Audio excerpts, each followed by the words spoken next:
Ito hinihintay ng mga kababayan natin ang bangayan. Ay, bangayan ba? Kiskisan, sabi ni ni Ed. Debate. Ito yung highlights before we welcome in our Mojo para magbigay ng iyo pang detalye. Let's listen in or watch this. Dahil gusto din lamang ni Senator Marcoleta na lagi siyang bida, siya na nga ang tunay na bida sa aking magiging pahayag sa mga sandaling ito. Mr. President, No, sandali po, hindi pa ako tapos.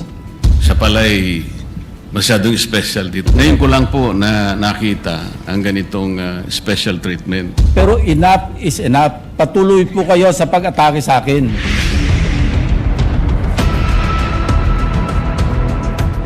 I could have effortlessly dismissed Senator Marcoleta's statements as I refuse to dignify his ego-driven provocations. Ano po ba patakaran dito, Mr. President? Ginoong Lacson? Kailangan bang samot-samot ang gagawin mo para sa isang privilege speech?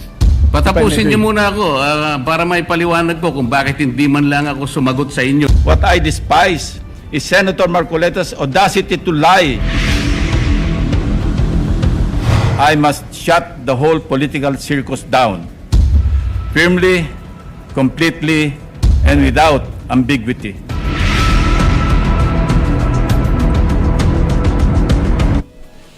Diba? Yung isa daw may audacity to lie, yung isa naman special siopaw. Tawagin na natin si Marymon. Pakwento tayo. Ano ba nangyari? Hi, Marymon. Marymon, doon muna tayo sa before balikan yung ibang parte nung kanilang pagtatalo.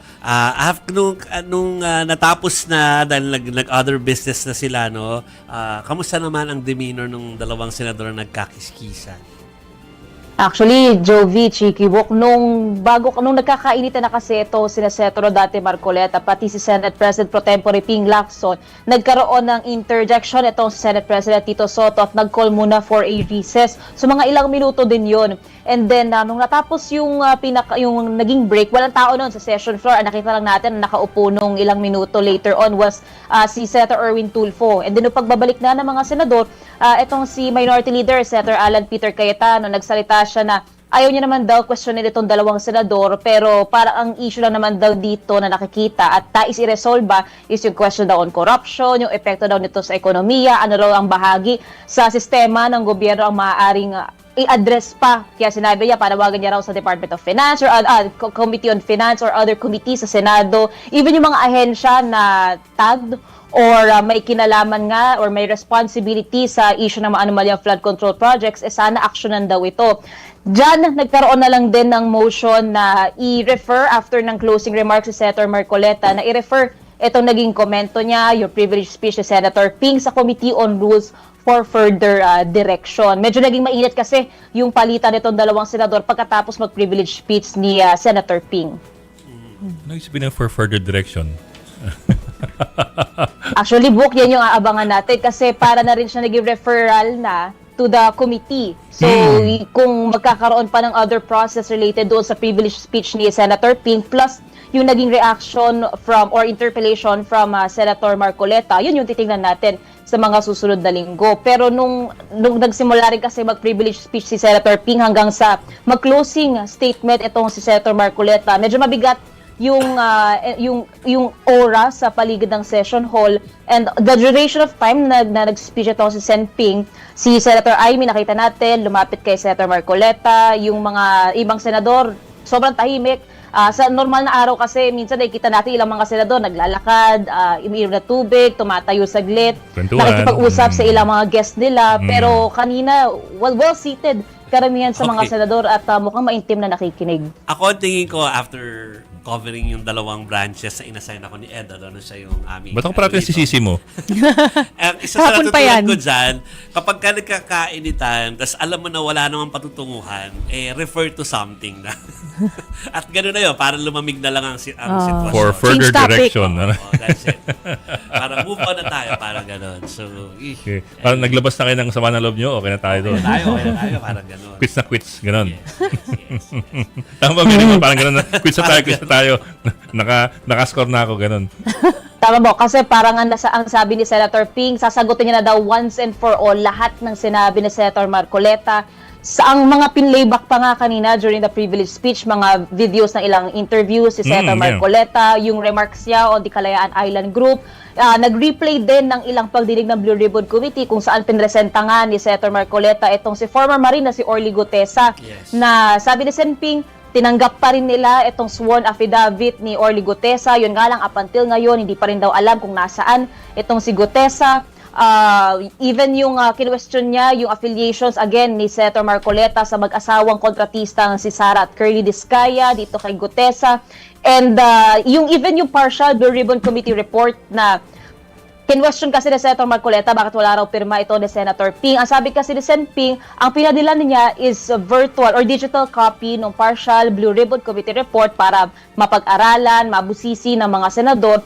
Pero binigay alam niya rin daw sa staff na may physical copies din na available. I know. And That's, so far, that's parang puzzling yan para sa akin, Merrimon. Kasi yung move na yon was really declared.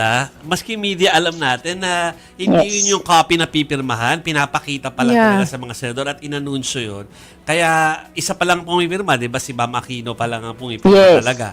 So, kaya hindi ko maintindihan kung ba't issue pa rin sa kanila yun. Ano? Maraming discuss doon na feeling ko parang may sagot na pero yeah, anyway. Tama, Jovi. Ang sabi naman ni Sen Ping, yun nga, daw si Sen Bam pa lang yung pinaka nag-affix ng signature niya. Doon niya raw nirerespeto yung time kung kailan magbibigay na ng pirma or kung magkakaroon pa ng para oppositions or gusto pa magkaroon ng amendments doon sa magiging laman ng Blue Ribbon Committee report. Pero ang sabi ni Senator Marcoleta, tinanong yan ni Senator Ping kung nakita raw ba talaga ni Sen Marcoleta yung partial committee report. Sabi naman ni Senator Marcoleta, oo, pero hindi niya parang alam kung paano niya mabibigyan ng aksyon yung committee report na iyon. Lalo pa ang kine-question din ng senador is yung nilalaman nito, yung hangganan ng mga nababanggit na mga opisyal na allegedly linked sa maanumalyang flood control projects. Doon din, tinanong naman ni Senator Ping din on the case ng usapin sa West Philippine Sea kung saang bahagi raw ba ng South China Sea